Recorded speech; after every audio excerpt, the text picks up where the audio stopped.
ಮೂಡ ಹಗರಣದ ವಿಚಾರಕ್ಕೆ ಸಂಬಂಧಪಟ್ಟಂಗೆ ಸಿದ್ದರಾಮಯ್ಯನವರಿಗೆ ಒಂದು ಬಿಗ್ ಶಾಕ್. ಏನು ರಾಜ್ಯಪಾಲರ ನಿರ್ಧಾರ ಏನಿತ್ತು ಆ ನಿರ್ಧಾರವನ್ನು ಕೋರ್ಟ್ ಎತ್ತಿ ಹಿಡಿದಿದೆ. ಸಿದ್ದರಾಮಯ್ಯ ಈಗ ಸೈಲೆಂಟ್ ಆಗಿದ್ದಾರೆ. ಮುಂದಿನ ಆಗು ಹೋಗುಗಳೇನೇನು, ಕಾನೂನು ಹೋರಾಟ ಹೇಗೆ, ಇದಕ್ಕೆ ಸಂಬಂಧಪಟ್ಟಂಗೆ ಈಗಾಗಲೇ ಚರ್ಚೆಯನ್ನು ಶುರು ಹಚ್ಚಿಕೊಂಡಿದ್ದಾರೆ. ಗವರ್ನರ್ ಕ್ರಮ ಸರಿ ಅಂತ ಕೋರ್ಟ್ ತೀರ್ಪನ್ನು ಕೊಡ್ತು. ಸಿಎಂ ಸಿದ್ದರಾಮಯ್ಯ ಕುಟುಂಬಸ್ಥರು ಫಲಾನುಭವಿಗಳಾಗಿದ್ದಾರೆ ಇದರಲ್ಲಿ. ಹೀಗಾಗಿ ರಾಜ್ಯಪಾಲರ ಕ್ರಮ ಸೂಕ್ತ.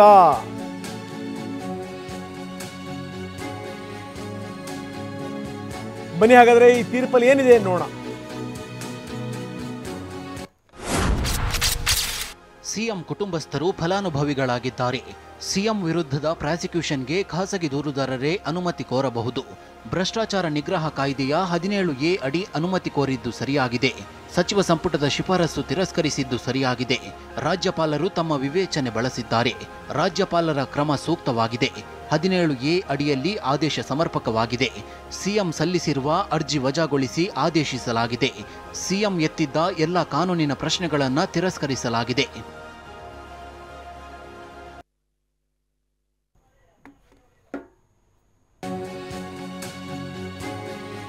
ಸಿಎಂ ಸಿದ್ದರಾಮಯ್ಯರಿಗೆ ಈಗ ಮತ್ತೊಂದು ಸಂಕಟ ಶುರುವಾಗಿದೆ. ಯಾಕಂದ್ರೆ ಜನಪ್ರತಿನಿಧಿಗಳ ಕೋರ್ಟಿಗೆ ವಿಶೇಷ ಕೋರ್ಟ್ನಲ್ಲಿ ಮುಂದಿನ ಪ್ರಕ್ರಿಯೆ ಆಗುತ್ತೆ. ಆ ರೀತಿ ಏನಾದರೂ ಆಯಿತು ಅಂತಂದ್ರೆ FIR ದಾಖಲಾಗುತ್ತೆ. ಖಾಸಗಿ ದೂರಿನ ವಿಚಾರಣೆಗೆ ಮನವಿ ಮಾಡಿಕೊಳ್ಳಿಕ್ಕೆ ಸಿದ್ಧತೆಗಳು ನಡೀತಾ ಇವೆ. ಸ್ನೇಹಮಯಿ ಕೃಷ್ಣ, ಟಿ.ಜೆ. ಅಬ್ರಹಾಂ ಈಗಾಗಲೇ ಮನವಿ ಮಾಡ್ಕೊಳ್ಳೋಕ್ಕೆ ಸಿದ್ಧತೆ ಮಾಡ್ಕೊಳ್ತಾ ಇದ್ದಾರೆ. ಕೋರ್ಟಿನ ಆದೇಶದ ಪ್ರತಿಯನ್ನು ಹಿಡಿದು ಅವರಲ್ಲಿ ಹೋಗ್ತಾರೆ. ಜನಪ್ರತಿನಿಧಿಗಳ ವಿಶೇಷ ಕೋರ್ಟ್ನಲ್ಲಿ ಏನಾದರೂ ವಿಚಾರಣೆ ಆಯಿತು ಅಂತಂದ್ರೆ ಸಿದ್ದರಾಮಯ್ಯನವರ ವಿರುದ್ಧ FIR ದಾಖಲಾಗುತ್ತೆ.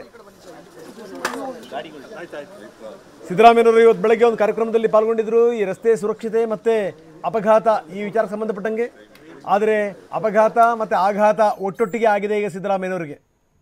ನಾನು ಹೇಳ್ತಾ ಇದ್ದೆ, ಸಿದ್ದರಾಮಯ್ಯ ಭಾಳ ಪ್ರಬುದ್ಧವಾದಂಥ ರಾಜಕಾರಣಿ. 45 ವರ್ಷಗಳ ಕಾಲ ಅವರೊಂದು ಕಪ್ಪು ಚುಕ್ಕಿಯನ್ನು ಅಂಟಿಸ್ಕೊಂಡಿರುವಂಥವರಲ್ಲ. Hard earned credibility. ಆ ಕ್ರೆಡಿಬಿಲಿಟಿ ಬಹುಶಃ ಏನಂದರೆ ಮಸಕಾಗ್ತಾ ಇದೆ ಅಂತ ಅನ್ನಿಸ್ತಾ ಇದೆ.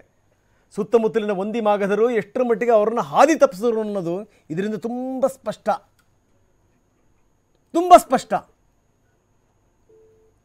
ಅಂಗೈನಲ್ಲಿರುವಂಥ ಗೆರೆಯಷ್ಟೇ ತುಂಬ ಸ್ಪಷ್ಟವಾಗಿ ಗೋಚರ ಆಗ್ತಾ ಇತ್ತು ಇಲ್ಲಿ ಏನೇನು ಆಗ್ತಾ ಇದೆ ಅನ್ನುವಂಥದ್ದು. ಈಗ ನೋಡಿ, ಹೈಕೋರ್ಟ್ ಆದೇಶದ ಪ್ರತಿ ಜೊತೆಗೆ ಏನಾದರೂ ಇವರು ಹೋಗಿಬಿಟ್ರೆ ಮತ್ತೊಂದು ಸಂಕಷ್ಟ ಸಿದ್ದರಾಮಯ್ಯನವರಿಗೆ ಶುರು ಆಗುತ್ತೆ. ಖಾಸಗಿ ದೂರಿನ ವಿಚಾರಣೆಗೆ ಮನವಿ ಮಾಡ್ಕೊಳ್ತಾರೆ. ಅದೇನಾದರೂ ಜನಪ್ರತಿನಿಧಿಗಳ ವಿಶೇಷ ಕೋರ್ಟ್ ಅಸ್ತು ಅಂತಂದರೆ ಸಿದ್ದರಾಮಯ್ಯನವರ ವಿರುದ್ಧ FIR ದಾಖಲಾಗುತ್ತೆ. ಈಗಾಗಲೇ ಸ್ನೇಹಮಯಿ ಕೃಷ್ಣ ಮತ್ತು ಟಿ.ಜೆ. ಅಬ್ರಹಾಂ ಇದಕ್ಕೋಸ್ಕರ ಎಲ್ಲ ಸಿದ್ಧತೆಗಳನ್ನು ಮಾಡ್ಕೊಂಡಿದ್ದಾರೆ.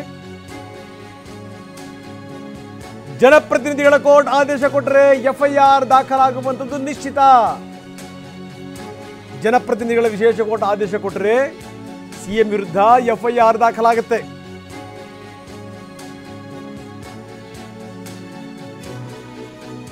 ಇಲ್ಲಿಂದ ರಾಜಕೀಯದ ತಿರುವುಗಳು ಶುರುವಾದರೂ ಕೂಡ ಆಶ್ಚರ್ಯ ಇಲ್ಲ.